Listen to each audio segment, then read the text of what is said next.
Nah, teman-teman dan juga Dita, ini tamu kita malam hari ini. Malam ya, karena kita barusan selesai sholat isya.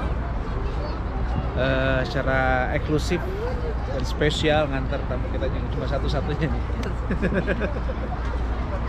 Jadi ini adalah masjid yang pertama.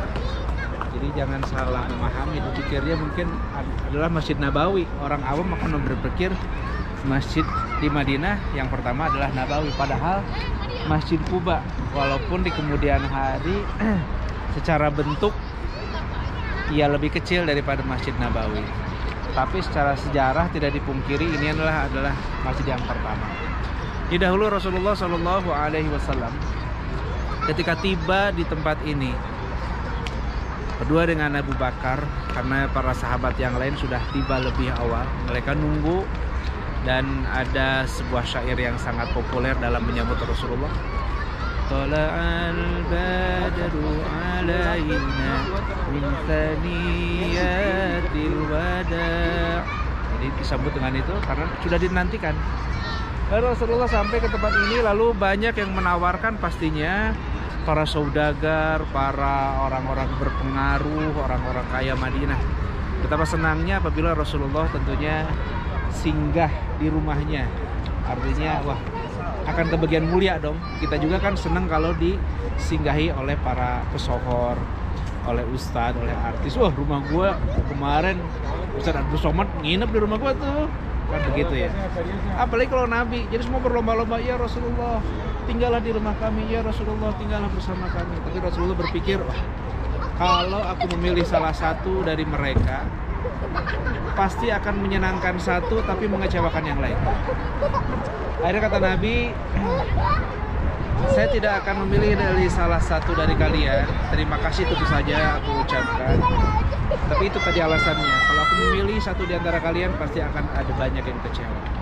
Lalu bagaimana solusinya? Kita serahkan saja kepada Allah melalui unta aku ini. Jadi untanya dia akan berjalan, dan di mana unta itu diam, di situ aku yang akan singgah. Semua sepakat karena mereka berpikir unta kan bukan makhluk yang berakal ya. Jadi Nabi akan dipilihkan oleh makhluk yang nggak berakal. Oke lah. Lalu kemudian unta itu berjalan dan tentu saja atas bimbingan dari Allah Subhanahu Wa Taala berhentilah di sebuah tanah ini. Dan kemudian Nabi tidak sekonyong-konyong, wah ini tempat gua nih, enggak. Tapi yang beliau dirikan adalah masjid. Gitu. Jadi ini masjid yang pertama ya. Yang pertama namanya Masjid Quba dan memiliki kekhususan, keistimewaan siapa yang datang dari rumahnya lalu kemudian berwudu dari rumahnya, sholat di sini, sholat apapun. Jangankan yang barusan sholat wajib, sholat sunnah sekalipun Allah mengganjarnya dengan pahala setara umroh. Karena dulu orang Madinah mau umroh tuh jauh, pakai mobil aja berapa kali ngantuk kita ya. Apalagi kalau harus jalan kaki, apalagi kalau pakai kendaraan sederhana, unta maupun kuda, jauh sekali. Nah, oleh karena itu bagi penduduk Madinah diberikan keistimewaan, nggak perlu jauh-jauh datang ke Mekah kalau hanya sekedar ingin mendapatkan pahala umroh, cukup datang ke Masjid Quba. Oleh karenanya Rasulullah membiasakan diri setiap hari Sabtu beliau datang, baik itu dengan jalan kaki maupun dengan berkuda ataupun menggunakan unta kendaraan.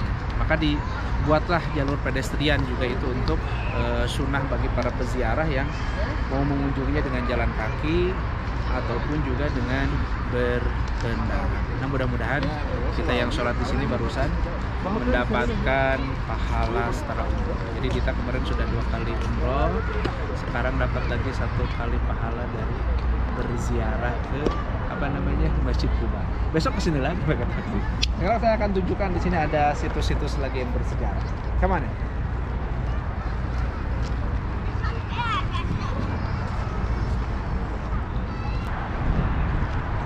Masjid Quba juga masjid yang beroperasi ataupun buka sepanjang 24 jam selain Masjid Nabawi. Nah, biasanya kalau para peziarah yang umum yang menggunakan bis, mereka akan parkir di sebelah sini, lalu kemudian mereka akan mengakses lewat jalan yang ini. Jadi jarang banget orang-orang yang reguler mengetahui di sana ternyata banyak kafe-kafe.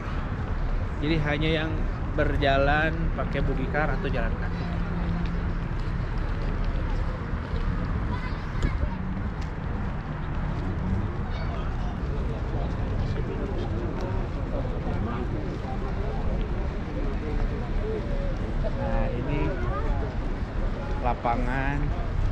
Kemudian ini tempat dulu dahulunya di sini pasar.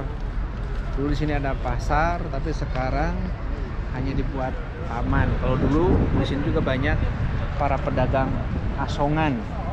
Para pedagang asongan yang menjajakan jualannya yang setengah memaksa. Kadang-kadang mereka kalau sudah menyentuhkan dagangannya ke tangan kita, seolah itu sesuatu hal yang harus dibayar, dan mereka akan ngikutin kemanapun kita pergi sampai naik ke bis gitu. Tapi sekarang alhamdulillah sudah lebih tertata dengan sangat rapi, indah, apalagi tidak kondisi hujan ya. Dan sekarang kita di awal tahun 2024. Ini nyaman banget. Jadi pintu aksesnya di hampir 4 penjurunya, kecuali dari depan tentu saja, karena kalau masjid bagian depannya adalah bagian untuk imam. Begitu. Foto teh dari situ sudah bagus. Ditanya begini Beda. untuk mendapatkan view masjidnya.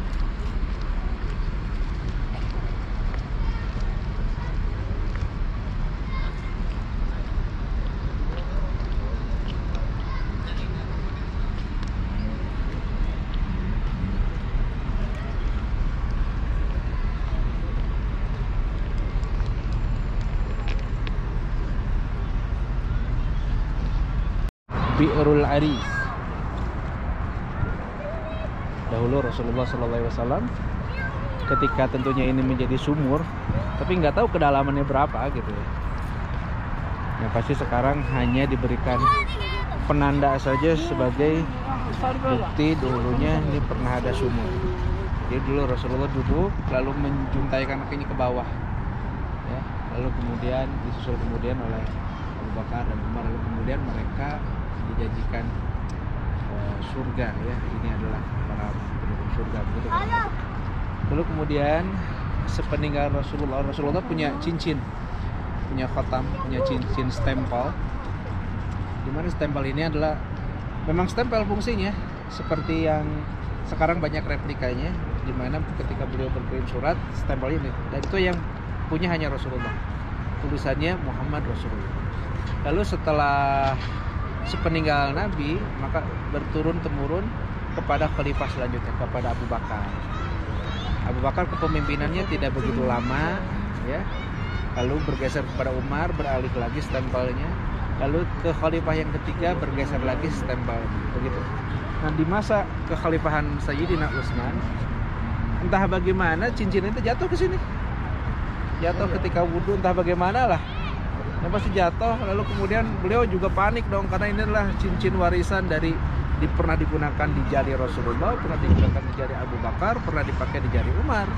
Giliran beliau malah hilang, lalu dicarilah oleh banyak orang, oleh sahabat yang lain. Namun qadarullah entah bagaimana pula, kok nggak ketemu gitu loh. Entah nggak ketemu. Dan memang di masa kekhalifahan Utsman juga cukup tragis, beliau kan masa kepemimpinannya juga banyak fitnah, bahkan beliau juga wafatnya dengan cara terbunuh.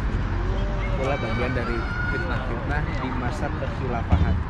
Jadi masih dekat padahal dengan masa kenabian, tetapi makar-makar untuk merusak itu sudah mulai ada, sehingga di sana timbul yang namanya istilahnya khawarij, orang-orang yang nampak sok lurus tapi ternyata justru merusak. Sama seperti sekarang, di zaman sekarang juga banyak orang-orang yang nampak sok soleh padahal juga merusak juga. Naudzubillah min dzalik. Semoga kita dihindarkan dari sifat-sifat seperti itu. Dan inilah peninggalan dan bukti dari pernah adanya sumur. Sekarang sudah tertutup dan hanya diberikan namanya Bi'rul Aris ataupun sumur Aris.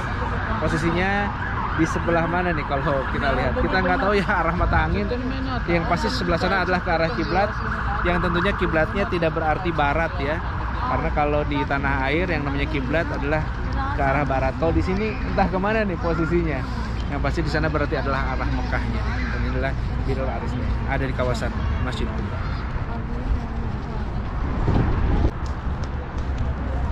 Sini kutipan ayat Al-Quran dari surat At-Taubah. La masjidun ussisa 'ala taqwa min awwali yawmin ahaqqu an taquma fihi rijalun yuhibbuna an yatatahharu wallahu yuhibbul mutahhirin. Sesungguhnya masjid yang didirikan atas dasar ketakwaan, yang dimaksud ini adalah Masjid Quba.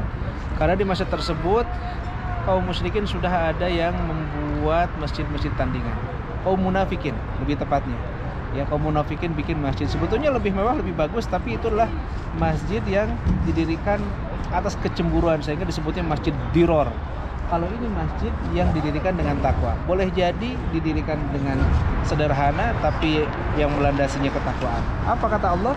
Min awwali yaumin, dari sejak pertama hari pertama didirikan, ahaqqu, lebih berhak, antaquma fihi, lebih berhak engkau mendirikan sholat di dalam. Kepanjangannya sebetulnya ada ayat yang lain, fihi rijalun yuhibbuna ayyatatahharu wallahu yuhibbul mutahhirin. Begitu. Kemudian di bawahnya tertulis tahta riayah Khadim Haramain Syarifain, di bawah pengawasan ataupun perawatan dari Khadim Haramain Syarifain, yang dimaksud adalah raja siapa?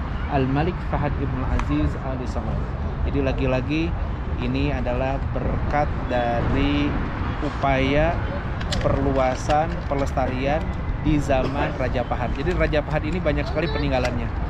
Mudah-mudahan Allah Subhanahu wa taala menempatkan beliau di tempat yang mulia di sisinya, karena memang banyak sekali peninggalan Masjidil Haram diperluas di era Raja Fahad, paling megah, paling modern, paling keren.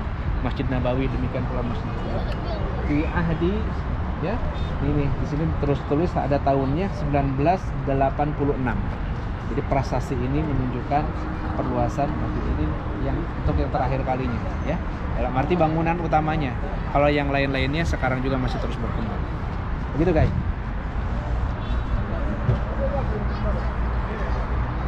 Nah, guys, para muktawif biasanya mengutip hadis tentang keutamaan sholat di Masjid Quba, dan tertulis di sini di salah satu pintu, ya, masuk,